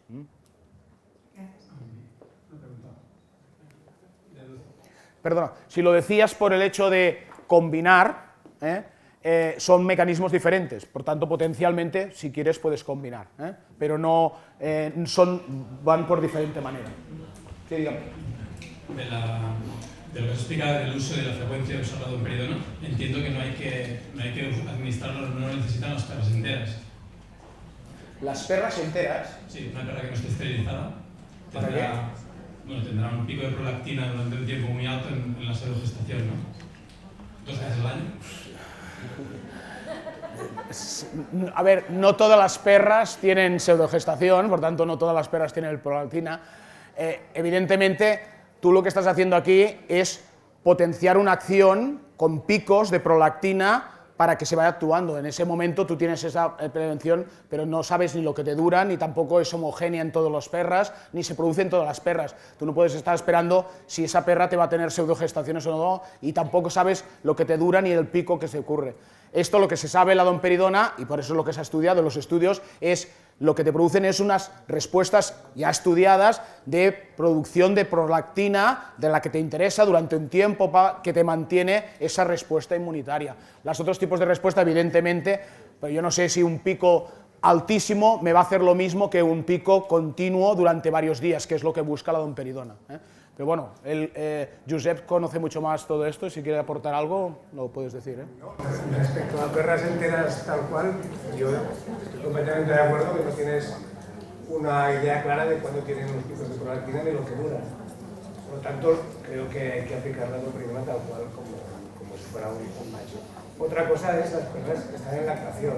En esas realmente no tiene sentido dar la domperidona en ese momento porque no conseguirías más prolactina ni que hace falta más prolactina de la que ya tienes. Pero solo las que están en lactantes. ¿Qué? Una pregunta. Las has comentado un momento, pero casi no hemos entrado. En el grupo de los enfermos, el tema de las autovacunas tipo ovejero, ¿cuál es tu opinión? Porque hay pocos estudios y... Bueno, ya lo he comentado, es decir, que la autovacuna no deja de ser una inmunoterapia, ¿no? Entonces, el sentido sería el mismo de la inmunoterapia. Lo que pasa es que en este no hay estudios, con lo cual realmente no sé. También al principio se sacó como tratamiento y al no ser efectivo, porque la inmunoterapia, lo que sí que sabemos a día de hoy, que de momento no tenemos ninguna inmunoterapia efectiva como tratamiento, lo que hacen es luego unirla al tratamiento, es decir, hacen inmunoterapia. Entonces, claro, vale, te funcionan, pero bueno, también te funciona la mayoría de perros solo con allopurinol y antimoniales, con lo cual el hecho de la autovacuna no sabemos. Entonces, a día de hoy, con lo que hay publicado, no la utilizo ni creo que tenga sentido utilizarla. Es decir, lo que utilizo es lo que hayan evidencias y que me permitan tener al menos una base, ¿no? Entonces, tendrán más o menos, porque es verdad que no hay tantas evidencias, pero al menos las que tienen están publicadas y puedes acceder y por tanto te da una cierta claridad. Lo otro, luego ya entramos en el término de autovacuna, porque en derecho se llama autovacuna para saltarse los registros de una vacuna. Si tú tuvieses una vacuna tendrías que hacer los registros que ha tenido que hacer Virbac. Entonces, si tú lo haces como autovacuna, ya no se acepta. Entonces, considerar que es una autovacuna, las leishmanias son las mismas en todos los perros, entonces realmente autovacuna. Pero bueno, esto ya es un concepto legal que yo ya ni me entro ni salgo. Gracias. Sí. Hola, buenas noches. Mira, te quería preguntar una cosa. La pauta que hay aquí para el Leishward es de junio y octubre, porque se supone que el mosquito no pica en los meses de octubre a febrero, por ejemplo. Bueno, las pautas serían los de STEBE los que te tendrían que decir las pautas que ellos recomiendan, porque las han decidido ellos, yo no he decidido ninguna pauta, yo he puesto la pauta que ellos recomiendan, la pauta de la domperidona en base a sus estudios. Entonces, si quieres, no sé, alguno de los de STEBE podrían responderte. Bueno, realmente es como se hicieron las pruebas clínicas desde el inicio. Y la idea inicial era tener un periodo de estimulación al principio de la temporada, para que cuando hubiera una presencia mayor de flebotomos, el perro estuviera con mayores defensas, y otro al final para que si hubiera tenido algún contacto previo con la leishmania, antes de que se iniciara una infección activa, pudiera también contrarrestarla. Esos eran los motivos estratégicos, naturalmente en función de la estación. Junio y octubre es una regla mnemotécnica fácil de acordarse, pero corresponde pues, con el inicio y final normalmente de la temporada del flebotomo. Así se diseñaron las pruebas y se comprobó que funcionaba. Por esto se recomienda tal como se demostró en su momento. Quiere decir que si uno lo hiciera en septiembre o en noviembre, pudiera también funcionar. Es que también... Perdón, es que yendo por ahí, es mi gran duda desde hace muchos días y yo supongo que va por farmacocinética o algo así. O sea, realmente cuando tú das 30 días este medicamento, ¿cuánto tiempo de eficacia tengo en activación de TH1? Porque yo me quedo muy tranquila y muy cubierta si pienso, mira, me dura 4 meses, lo doy cada 3, tengo cubiertos los 12 meses. Pero no entiendo realmente la distancia de 4 meses entre una y otra y 8 meses entre la otra y la siguiente. Y a mí ahí me queda flojo el por qué tengo que pasar de 3 a 2.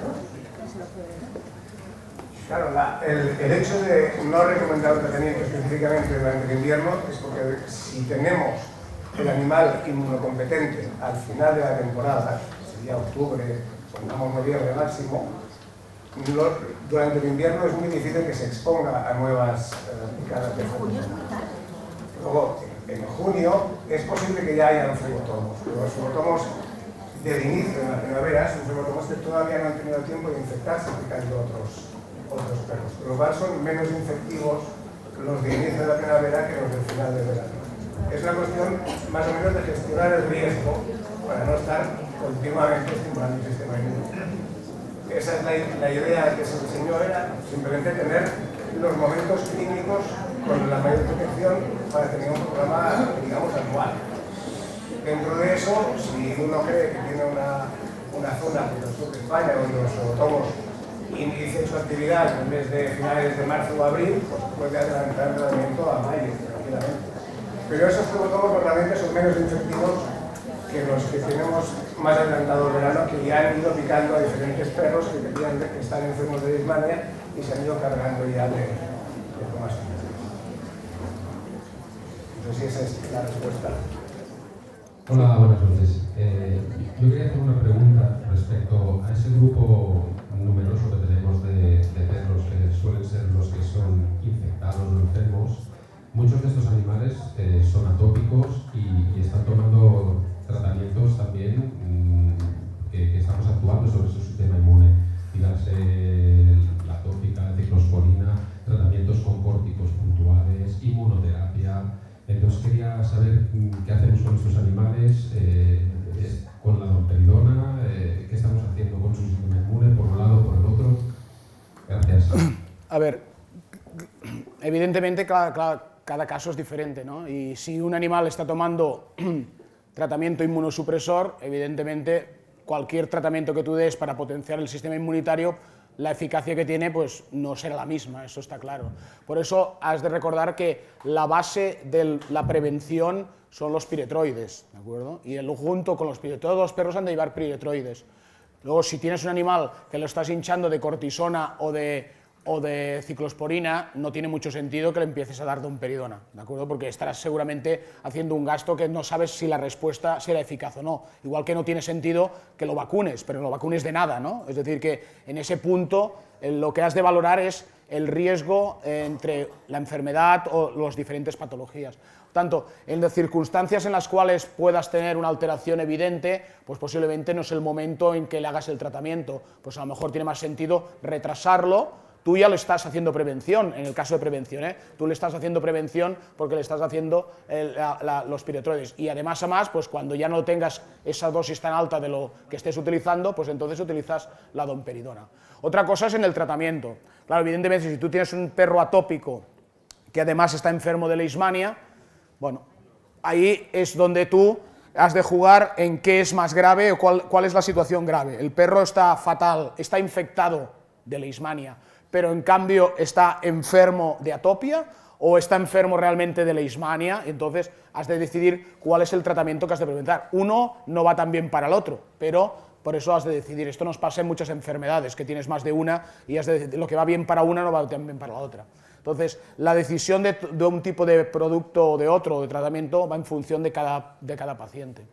Entonces, un animal como el que comentas tú, posiblemente si está en unas dosis largas o de tiempo, pues a lo mejor no tiene sentido utilizarlo, ¿no? ¿De acuerdo? Sí.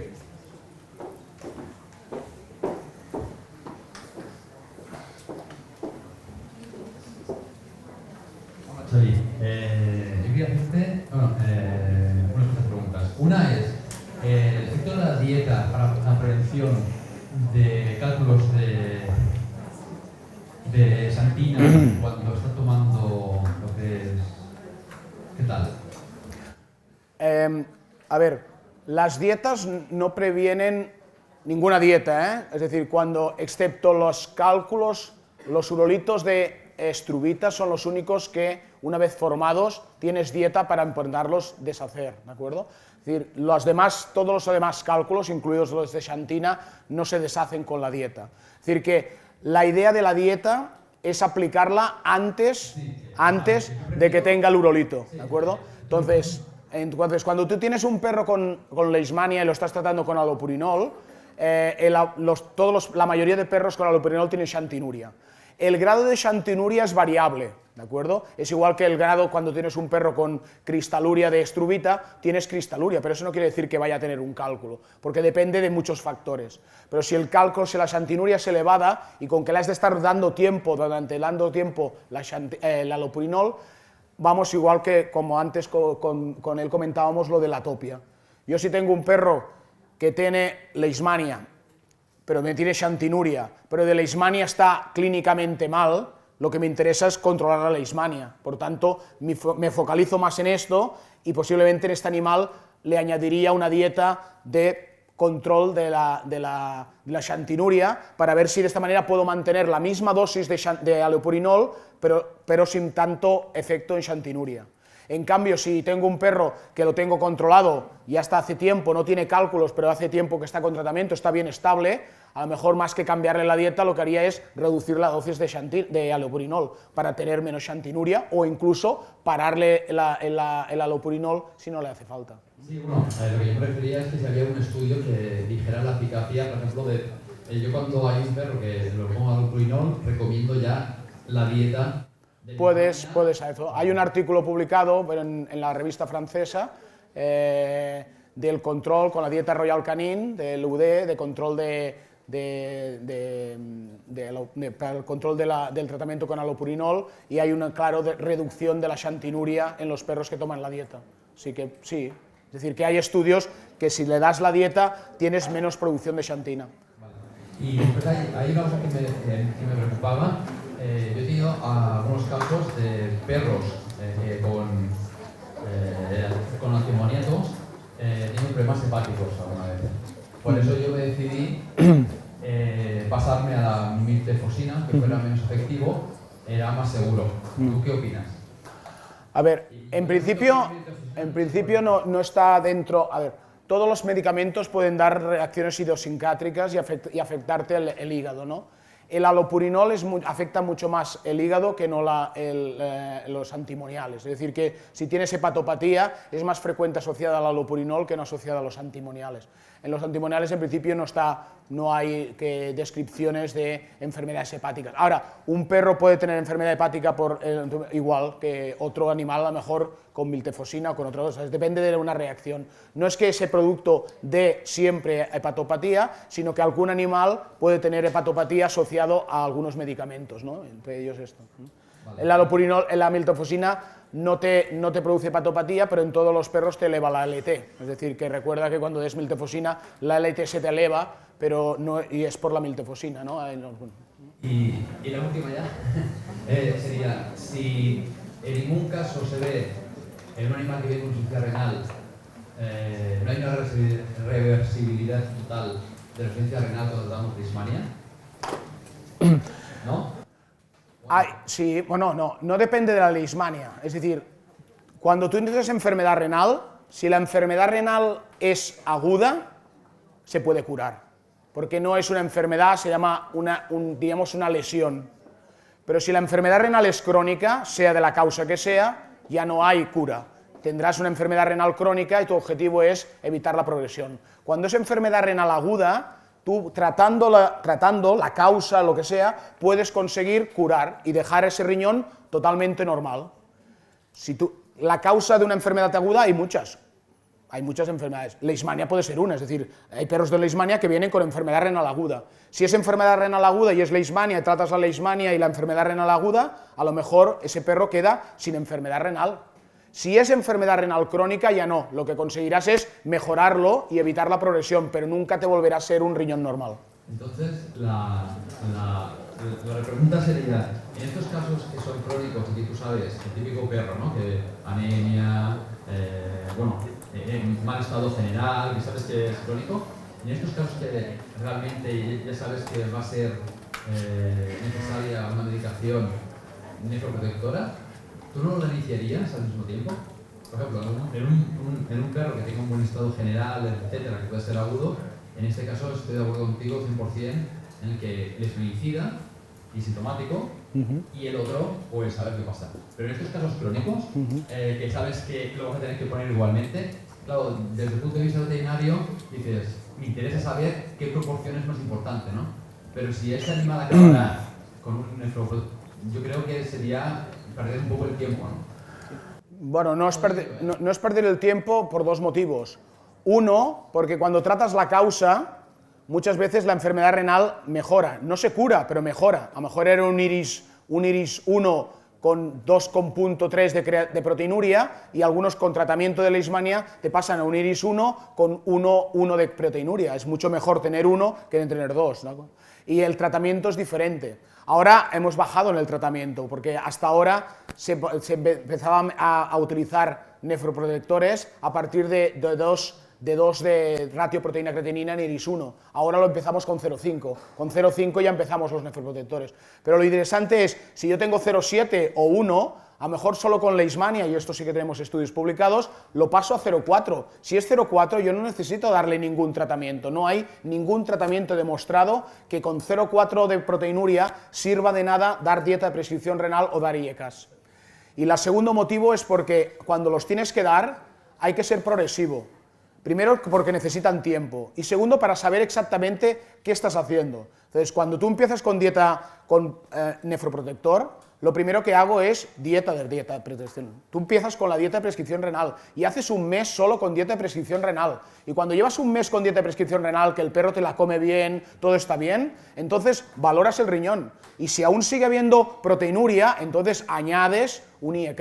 O si sigue habiendo, la enfermedad renal está estable o evoluciona, con la dieta sigue evolucionando, añades un IEK y lo vuelves a evaluar. Y con el tiempo, si ves que no se te controla, pues a lo mejor cambias de IEK o le añades un sartánico. Eso ya es una decisión clínica. Pero lo ideal siempre es hacerlo progresivo para saber a qué te está respondiendo cada una de las veces. Lo mismo que en el fósforo. No empiezas con todo. Empiezas con la dieta y si con la dieta no se te controlan los niveles de fósforo, los objetivos que tú quieres, añades el quelante del fósforo, no antes, porque a lo mejor no tiene sentido, estás haciendo un gasto adicional inútil. Un comentario sobre lo que han hecho, que bueno, después del lanzamiento del producto, todo el conocimiento que hemos adquirido ha permitido, sin salirse del registro, adaptar el protocolo a lo que hemos considerado más eficaz, ¿no? Desde el 2012 que hemos lanzado, pues hemos adquirido un conocimiento. Y algo que marca evidencia es que después de más de 325.000 tratamientos que llevamos, pues no hemos tenido ni un solo caso reportado ni de falta de eficacia ni sobre todo también falta de seguridad, es decir, no hemos tenido ningún registro de ningún efecto secundario grave con el producto, que eso también es algo que hay que tener en cuenta. Eso es un apunte que quería. ¿Ninguna pregunta más? Pues nada, damos por finalizada el seminario.